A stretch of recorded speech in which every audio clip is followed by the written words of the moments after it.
स्वागत है आप सभी का शब्द सागर की दुनिया में। और आज आप सुनेंगे मुंशी प्रेमचंद की रचना ईदगाह। तो चलिए बिना समय गवाए शुरू करते हैं इस कहानी को। रमज़ान का पाक महीना ख़त्म होने के बाद आखिरकार वो दिन आ गया जिसका सबको इंतज़ार था। आज ईद का दिन था।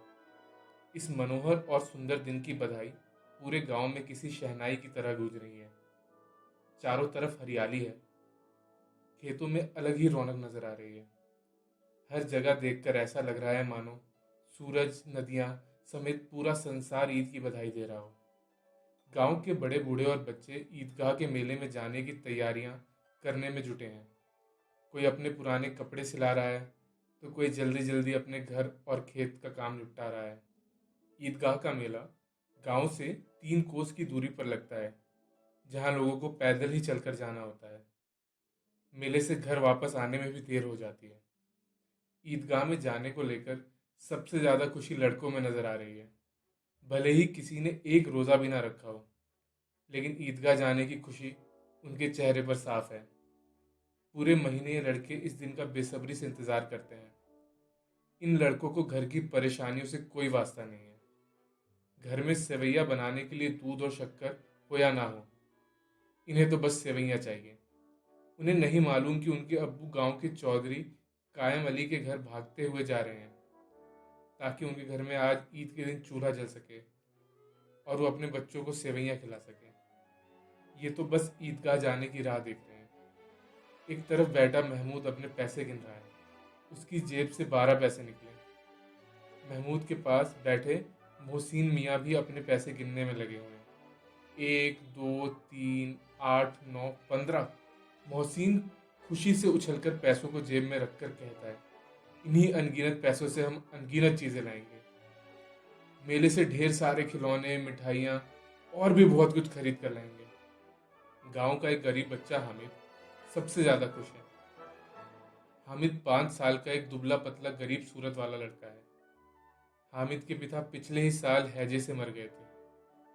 उसकी माँ का शरीर भी पीला पड़ गया था, जिसके बाद वह भी इस दुनिया से चल बसी। गांव में किसी को ये नहीं पता कि हामिद की अम्मी का शरीर पीला क्यों हुआ था। परिवार के नाम पर हामिद के पास एक बूढ़ी दादी थी, जिसका नाम था अमीना। अमीना ने हामिद को बताया था उसके अब्बा बहुत सारे पैसे कमाने गए हैं और उसकी अम्मी अल्लाह के घर उसके लिए अच्छे अच्छे खिलौने लेने गई हैं। ये सब सोचकर और दादी की ऐसी बात सुनकर हामिद बहुत खुश रहता था। वो कहता, जब उसके अब्बू और अम्मी वापस आएंगे, वो ढेर सारे पैसों और खिलौनों से मोहसिन, नूरे और सम्मी को चिढ़ाया करेगा। अपनी गरीबी से हामिद और अमीना दोनों ही वाकिफ थे। हामिद के पास एक भी जोड़ी जूते नहीं थे। उसके पास सिर्फ एक पुरानी और गंदी टोपी थी। यह सब सोचकर बूढ़ी अमीना अपनी कोठरी में बैठकर रो रही थी कि आज ईद के दिन भी उसके घर में खाने के लिए कुछ नहीं है। वो ईद के दिन को कोस रही थी कि जब उसे ऐसे ही अंधेरे में रहना है तो ईद आती ही क्यों है। तभी कोठरी में हामिद आता है और दादी से कहता है, तुम डरो मत, मैं मेले से सबसे पहले आ जाऊंगा। बूढ़ी अमीना परेशान थी कि गांव के सभी बच्चे अपने खालिद के साथ मेले में जा रहे हैं। वो हामिद को अकेले गांव से इतने दूर कैसे भेजें। कहीं वो मेले की भीड़ में खो गया तो क्या करेगी। उसके पास जूते भी नहीं है। 3 कोस कैसे चलेगा, पैरों में छाले पड़ जाएंगे। उसी दिन अमीना ने गांव के फहमीन के कपड़े सिले थे। बदले में उसे 8 आने पैसे मिले थे, जिनमें से 3 आने उसने हामिद को मेले में घूमने और मिठाई खाने के लिए दे दिए और बाकी के 5 आने अपने पर्स में रख लिए, ताकि ईद के दिन अगर घर पर धोबन, नाइन और चूड़ीहारन आए तो उन्हें सेवैयाँ खिला सके। कुछ ही देर बाद गांव का एक दल सज धज कर मेले की तरफ निकल पड़ा। मेले के रास्ते में जाते हुए बड़ी बड़ी इमारतें, बगीचे, कॉलेज, क्लब सब दिखने लगे। बच्चों के बीच फुसफुस होने लगे कि क्लब में तरह तरह के खेल होते हैं। यहाँ बड़े बड़े आदमी और मैडम बैट से खेलती हैं। महमूद बोला, अगर हमारी अम्मी बैट पकड़ लें तो अल्लाह कसम उनके हाथ कांपने लगेंगे। मोहसिन बोला, 100 किलो आटा एक बार में पीस डालती हैं, रोज सैकड़ों घड़े पानी के भरती हैं, इतना करने वाली के हाथ कैसे कांपेंगे? किसी अंग्रेज मैम को बोलो एक बार घड़ा पानी भरने के लिए, तो उनके आंखों के सामने अंधेरा छा जाएगा। महमूद: लेकिन हमारी अम्मी दौड़ या उछल कूद तो नहीं कर सकती। मोहसिन: हाँ, उछल कूद नहीं कर सकती, लेकिन गाय पकड़ने के लिए उनसे तेज तो मैं भी नहीं दौड़ सकता हूँ। आगे उन्हें हलवाइयों की दुकान मिली। मोहसिन ने कहा, अब्बा ने बताया था कि रात को जिन आता है, जो दुकानों पे बची हुई सारी मिठाइयाँ खरीद ले जाता है और बदले में रुपए पैसे देता है। हामिद को मोहसिन की बात पर यकीन न आया। उसने पूछा, जिनको रुपए कहाँ से मिलते होंगे? मोहसिन ने बताया, जिनके पास खुद के खजाने हैं, उन्हें भला पैसे रुपयों की क्या कमी होगी। तभी हामिद ने फिर पूछा, क्या जिन बहुत बड़े होते हैं? मोहसिन: हाँ, उनका सिर आसमान के जितना ऊंचा होता है, लेकिन अगर वो चाहें तो एक लोटे में भी घुसकर बैठ सकते हैं। हामिद: तो क्या जिनको खुश करने के लिए कोई मंत्र फूकते हैं? मुझे भी पता चले तो मैं भी एक जिन को खुश कर लूंगा। मोहसिन: मुझे ये तो नहीं पता, लेकिन सुना है चौधरी के पास कई जिन हैं। उसके जिन तो चोरों और चोरी हुई चीजों का भी नाम बता देते हैं। एक दिन जुमाराती का बछवा खो गया था। 3 दिन बाद भी जब नहीं मिला तो वो चौधरी के पास गए। चौधरी ने फटा से बता दिया, उसका बछवा मवेशी खाने में है। थोड़ा आगे चलने पर पुलिस लाइन पहुंच गए। एक बच्चे ने कहा, यहाँ सब पुलिस वाले रहते हैं, जो रात रात भर घूमकर घरों में चोरियां होने से रोकते हैं। ये बात सुनकर मोहसिन बोला, गलत कह रहे हो तुम। शहर से सारे चोर डाकू इन पुलिस वालों से मिले होते हैं। चोरों से कहकर ये दूसरे मोहल्ले में चोरी करवाते हैं और खुद किसी दूसरे मोहल्ले में पहरा देते हैं। मेरे मामा खुद एक पुलिस वाले हैं। महीने में उनकी 20 रुपए की तनख्वाह मिलती है, लेकिन घर वो 50 रुपए देते हैं। मैंने उनसे पूछा भी था कि इतने रुपए कहाँ से आते हैं, तो उन्होंने कहा कि अल्लाह देते हैं। वो चाहे तो 1 लाख भी कमा सकते हैं एक दिन में, लेकिन फिर बदनामी ना हो इसलिए इतना ही लेते हैं। इतने में हामिद बोला, अगर ये लोग खुद चोरी करवाते हैं तो फिर इन्हें कोई पकड़ता क्यों नहीं है? मोहसिन: अरे इन्हें कौन पकड़ सकता है, क्योंकि पकड़ने का काम तो खुद इनका है। लेकिन अल्लाह भी इन्हें सजा देने में पीछे नहीं रहता। मेरे मामा के घर में कुछ ही दिनों पहले आग लग गई। उनका सारा पैसा व सामान जलकर खाक हो गया। हामिद: क्या 150 से ज्यादा होता है? मोहसिन: 50 तो एक थैली जितना होता है, जबकि 100 तो 2 थैलियों से भी ज्यादा होता है। अब आगे इन्हें ईदगाह जा रहे लोगों की दूसरी टोलियां मिलने लगी। थोड़ी देर में ईदगाह भी नजर आ गई, जहां पहुंचकर सबने एक इमली के पेड़ के नीचे नमाज पढ़ी। नमाज पढ़ने के बाद सबसे पहले लोग मिठाई और खिलौनों की दुकानों पर पहुंचे। हामिद को छोड़कर महमूद, मोहसिन, नूरे और सम्मी सभी एक एक पैसे देकर घोड़ों और ऊंटों पर बैठकर सवारी का आनंद लेने लगे। इसके बाद सभी खिलौनों की दुकान पर गए। महमूद ने 2 पैसे का एक सिपाही खरीदा, जिसने खाकी वर्दी और लाल पगड़ी पहनी थी। उसके कंधे पर एक बंदूक भी थी। मोहसिन ने भी 2 पैसे में पानी पिलाने वाला भिश्ती खरीदा। उसकी कमर झुकी हुई थी और उसके ऊपर पानी भरने वाला मशक रखा हुआ था। नूरे ने भी 2 पैसे में वकील खरीदा, जिसने काले और सफेद रंग के कपड़े पहने थे। उसके कपड़े की एक तरफ जेब में घड़ी, सुनहरी जंजीर और एक हाथ में कानून का पोथा था। वही हामिद सोच रहा था कि अगर ये खिलौने एक बार नीचे गिर गए तो सब बर्बाद हो जाएगा। इसलिए उसने खिलौनों को खरीदने में दिलचस्पी नहीं दिखाई, लेकिन मन ही मन वह उन खिलौनों को हाथ में लेने के लिए उत्सुक हो रहा था। मोहसिन: मेरा भिश्ती हर रोज पानी पिलाएगा मुझे।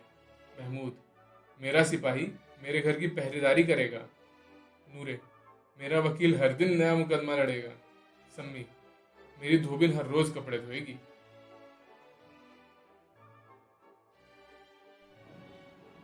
आगे बढ़े तो मिठाइयाँ दिखी।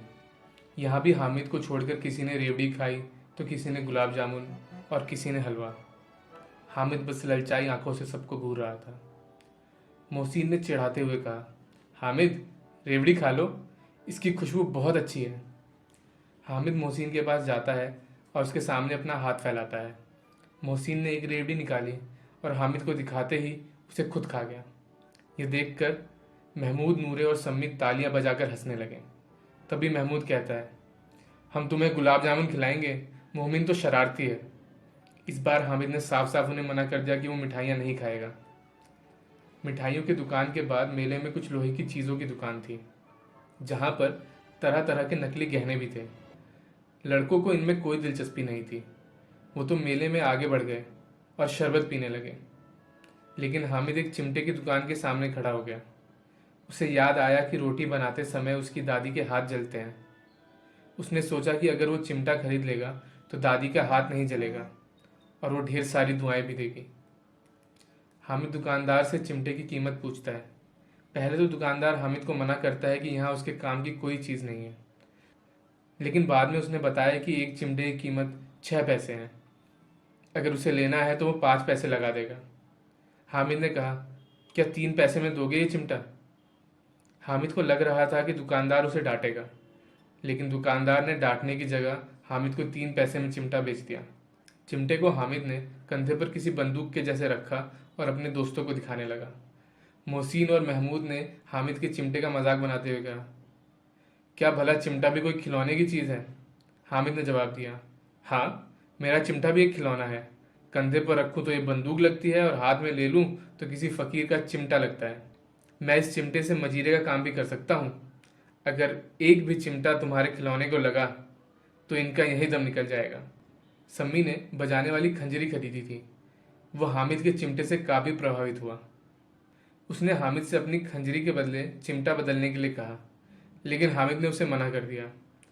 हामिद के बहादुर चिमटे से उसके सभी दोस्त प्रभावित हुए, लेकिन अब किसी के पास पैसे नहीं थे और वो मेले से दूर भी निकल आए थे। मेले से वापस घर आते समय बच्चों के 2 दल बन गए थे। एक दल में मोहसिन, महमूद, सम्मी और नूरे, तो दूसरे दल में अकेला हामिद। इनके बीच अपने अपने खिलौने को लेकर बहस होने लगी। तभी मोहसिन ने कहा, हामिद का चिमटा पानी नहीं भर सकता है। ये सुनते ही हामिद ने अपने चिमटे को सीधे खड़ा कर दिया और कहा, मेरा चिमटा भिश्ती को एक बार डांटे तो वो दौड़ता हुआ पानी लेकर आएगा।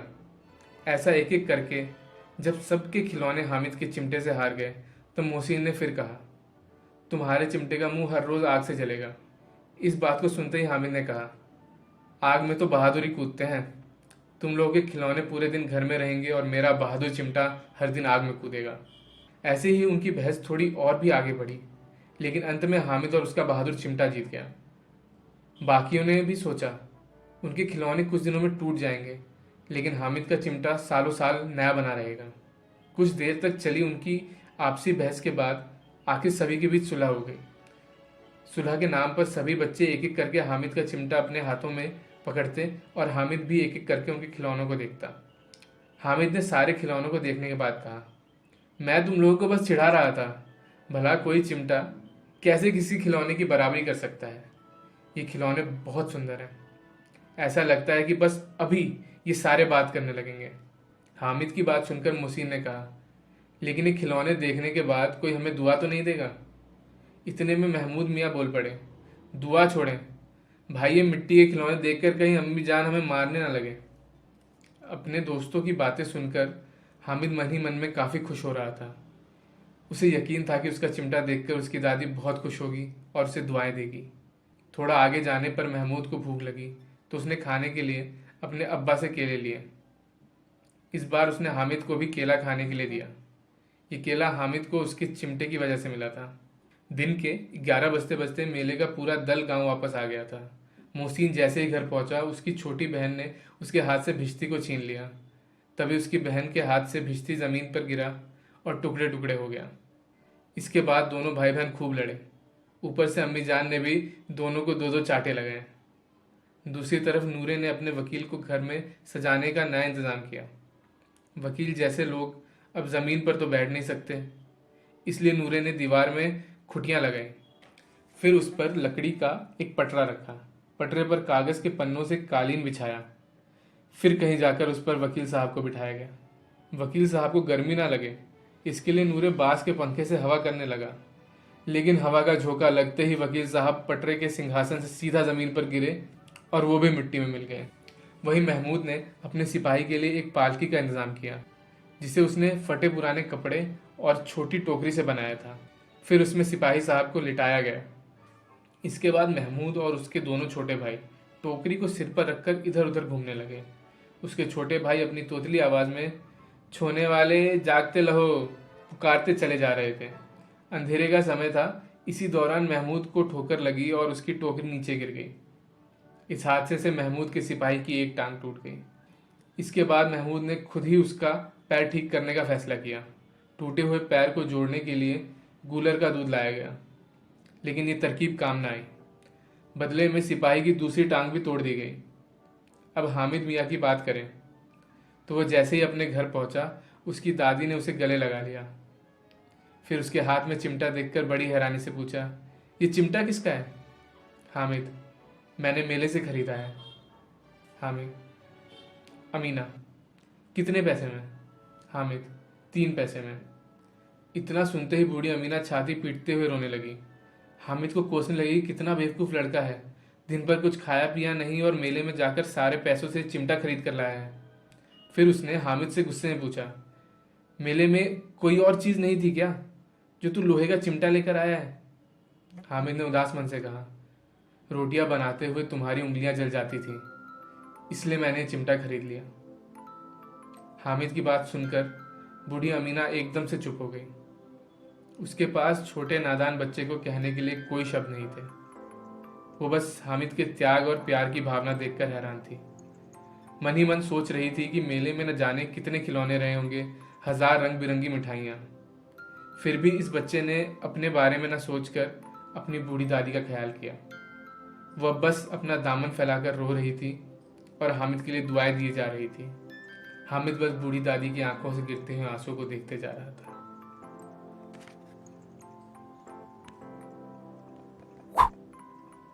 आशा करता हूँ आप सभी को ये कहानी बहुत अच्छी लगी हो और सुनने में मज़ा आया हो।